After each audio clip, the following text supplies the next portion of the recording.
कि new India cooperative bank घोटाले मामले में अब जबरदस्त एक्शन दिखाई दे रहा है। अब इस पूरे मामले में पूर्व जनरल मैनेजर हितेश मेहता को हिरासत में ले लिया गया है। ईओडब्ल्यू इस पूरे मामले की लगातार देखिए जांच कर रहा है और इस पूरे मामले में जब ये खबर सामने आई कि इस घोटाले में पूर्व जनरल मैनेजर हितेश शामिल है, इसके बाद अब हिरासत में लिया गया है। अब पूछताछ होगी हितेश से, क्योंकि कोऑपरेटिव बैंक में घोटाले का ये पूरा मामला, जिसमें जो आम लोग हैं जिनकी पूंजी कमाई वो बैंक में जमा है, वो पूरी तरीके से देखिए खत्म हो सकती है। लोगों को इसका डर है और यही वजह है कि लोगों में जबरदस्त तरीके से गुस्सा, नाराजगी, लोग हर दिन बैंक के सामने खड़े होते हैं, चक्कर काटते हैं कि ताकि बैंक से कुछ उन्हें राहत मिले, कुछ जानकारी मिले, लेकिन ऐसा मिलता हुआ नजर नहीं आ रहा है। लेकिन दूसरी तरफ ईओडब्ल्यू का जबरदस्त एक्शन इस पूरे मामले में। जिस तरह से ईओडब्ल्यू का जतेन इस वक्त एक्शन देखने को मिल रहा है, कैसे ये पूछताछ आगे बढ़ेगी, क्योंकि आम आदमी के आगे तो बहुत बड़ा सवाल ये है जो इस बैंक के खाता धारक है कि वो तो अपना पैसा नहीं निकाल सकते और इन लोगों की हेरा फेरी की वजह से ये सब कुछ हो रहा है। आगे की इन्वेस्टिगेशन किस तरह से बढ़ रही है? आज बिल्कुल देखिए, आम आदमी पार्टी पिछले 2 दिनों से परेशान हो रहा। सुबह से ही तमाम जो बैंक है मुंबई में, तकरीबन 26 से ज्यादा ब्रांचें हैं, वहां पर लोग लाइनों में लगे हैं। लेकिन हितेश की मुश्किल इसलिए बढ़ रही है क्योंकि सुबह जैसे ही ईओडब्ल्यू ने इस पूरे मामले की इन्वेस्टिगेशन शुरू की, ईओडब्ल्यू की टीम हितेश के मुंबई स्थित घर पे पहुंचती है। तकरीबन 4 घंटे वहां पर पूछताछ की गई। तमाम जो उनके लैपटॉप है उसको ईओडब्ल्यू की टीम ने खंगाला, जिसके बाद हितेश को ईओडब्ल्यू की टीम अपने साथ अपनी गाड़ी में बिठाकर ईओडब्ल्यू दफ्तर अब से 10 मिनट पहले पहुंची है और अब ईओडब्ल्यू दफ्तर में हितेश से पूछताछ जो है वो की जा रही है। वो तस्वीरें हम लगातार अपने दर्शकों को दिखा रहे हैं कि लिफ्ट में हितेश खड़ा है, लेकिन वो अपना मुंह छुपा रहा है। तो कहीं ना कहीं इस पूरे मामले में जो सबूत, और सवाल ये मुंह छिपाने की जरूरत क्यों पड़ रही है? मुंह छिपाने की जरूरत क्यों पड़ रही है अगर कुछ गलत नहीं किया है? आप हमारे साथ बने रहिए जतिन। तो मुंबई के न्यू कोऑपरेटिव बैंक में जिस तरह से पूरा मामला निकलकर सामने आया है, आरबीआई ने एक्शन ले लिया है, लेकिन सवाल तो ये है कि कोऑपरेटिव बैंक में इस तरह की धांधली चल रही थी, इसका पता लगते लगते इतना वक्त क्यों लग गया? एक रिपोर्ट दिखाते हैं।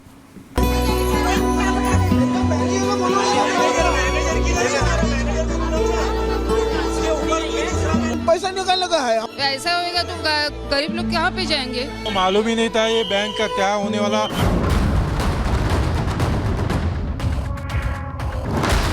जिंदगी भर की गाढ़ी कमाई कोऑपरेटिव बैंक में लगाई, लेकिन बैंक में गड़बड़ी की खबर आई तो मानो खाता धारकों के पैरों तले जमीन खिसक गई। ये बोलते 6 महीने 3 महीने अभी बता रहे हैं लोग, तो हम लोग खाएंगे क्या? मेरे को कैंसर की बीमारी है तो मेरे को परसों ही मेरे बेटी ने पैसा भर दिया। पाई पाई जोड़कर लोगों ने पैसा इकट्ठा किया था। किसी को घर बनाना था तो किसी को अपनी बूढ़ी माँ का इलाज कराना है। बैंक में जमा पैसा किसी के बच्चों के उज्जवल भविष्य के लिए था तो किसी के बुढ़ापे का सहारा। लेकिन पैसा निकाल पाते, एफडी मैच्योर हो पाती, उससे पहले ही बैंक पे खेल हो गया। आरबीआई का हथौड़ा बैंक पर चल गया। सुबह से लोगों का सिलसिला यहाँ पर पहुंचना शुरू हो गया। कुछ लोग अपने लॉकर्स को खाली करने के लिए पहुंचे, लेकिन सवाल भाई कि जिनके सेविंग अकाउंट, करंट अकाउंट है, उनका क्या होगा? 6 महीने के लिए बैन लगा दिया गया है। घर में राशन, बच्चों की फीस, ईएमआई कैसे जाएगी? सर, क्या बैंक में अकाउंट है आपका? कितनी परेशानी आप लोग? बहुत परेशानी है। बहुत गलत हुआ है। ये सही नहीं हुआ है। ये 30,000 40,000 लोगों का क्या होगा वो कुछ परवाह है नहीं किसी को। क्या करेंगे? मर जाएंगे, जिएंगे, अपघात करेंगे, क्या करेंगे? कुछ समझ में आता नहीं है। अरे कर्ज कैसे चल रहा है फिर? अभी क्या कर चलेगा? वो रोड पे भीख मांगेंगे, क्या करेंगे? और तो एफडी का कुछ भी पैसा तो मिलना चाहिए ना। हमारा इतना मेहनत का हमने जिंदगी भर का कमाया हुआ पैसा करके हमने एफडी बनाया रहता है, तो उसमें से थोड़ा ब्रेक करके थोड़ा तो पैसा मिलना चाहिए। अभी हमारा 10 लाख का एफडी है तो उसमें कुछ तो मिलना चाहिए। तो ये मेरे को रूम का बेचने का प्लानिंग था, तो उनको पूछा मेरे को सामने वाले को पेमेंट देना है, तो बोला क्या कि तुम 5 लाख के ऊपर होएगा तो ये फॉर्म भर के, फॉर्म भी मुझे दिया इधर से 13 तारीख को। हाँ, और 14 तारीख को शाम को मुझे पता चला ये बंद हो गया। मुंबई, ठाणे, पुणे और इसी तरह से न जाने और कितने शहर न्यू इंडिया कोऑपरेटिव बैंक की शाखाओं पर लोग आते हैं और निराश होकर चले जाते हैं, क्योंकि रिजर्व बैंक ने कोऑपरेटिव बैंक पर पाबंदियां लगा दी हैं। बैन के साथ साथ अब इस बैंक पर गड़बड़ी और घोटाले का भी आरोप लगा है, जिसकी जांच ईओडब्ल्यू यानी आर्थिक अपराध शाखा कर रही है। बैंक के पूर्व जनरल मैनेजर पर तिजोरी लूटने का आरोप लगा है, बैंक में जमा 122 करोड़ रुपए निकाले गए। पूर्व जनरल मैनेजर का नाम हितेश प्रवीण चंद मेहता है। जब हितेश बैंक के महाप्रबंधक थे तो दादर और गोरेगांव ब्रांच की जिम्मेदारी संभाल रहे थे। आरोप है कि दोनों शाखाओं के खातों से 122 करोड़ की धोखाधड़ी की। शिकायत के मुताबिक घोटाला 2020 से 2025 के बीच हुआ। इसकी शिकायत मुंबई के दादर पुलिस स्टेशन में की गई।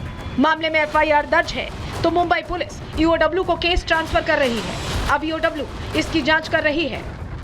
इसी ब्रांच और एक दादर में जो ब्रांच थी, इन दो ब्रांच से तकरीबन 122 करोड़ रुपए के घोटाले के आरोप अब लग रहे हैं और इन आरोपों को देखते हुए दादर पुलिस स्टेशन में एफआईआर दर्ज की गई है। और ये एफआईआर दर्ज की गई है इसी बैंक के जो चीफ अकाउंट ऑफिसर है उनकी शिकायत पर की गई है और शिकायत में बाकायदा हितेश का नाम लिखा गया है। बैंक पर आरबीआई की बेड़ियां लगी तो खाता धारक बेचैन हो उठे।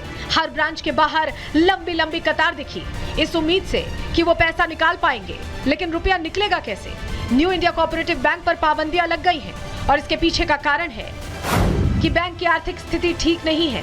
पिछले 2 साल से बैंक को भारी घाटा हो रहा था, इसलिए अगले 6 महीने तक बैंक पर बैन लगा दिया गया, जिसके तहत बैंक कोई लेन देन नहीं कर सकेगा। आरबीआई ने ग्राहकों के हितों की रक्षा के लिए कदम उठाया है जिससे बैंक का पैसा ना डूबे। आरबीआई ने 13 फरवरी 2025 से आदेश लागू किया और अभी बैंक में कुल 2436 करोड़ रुपए जमा है। शादी का बात चलाने का था, अभी इधर 1 रुपए भी नहीं मिलेगा तो क्या करेंगे। शादी के लिए खड़ी हो जाएगी तो कहाँ से लाएंगे पैसे हम लोग पैनिक हो रहे हैं। हम लोग की पैसे हटके हुए, वो लोग एटीट्यूड में बात कर, उनके पास कोई जवाब ही नहीं है।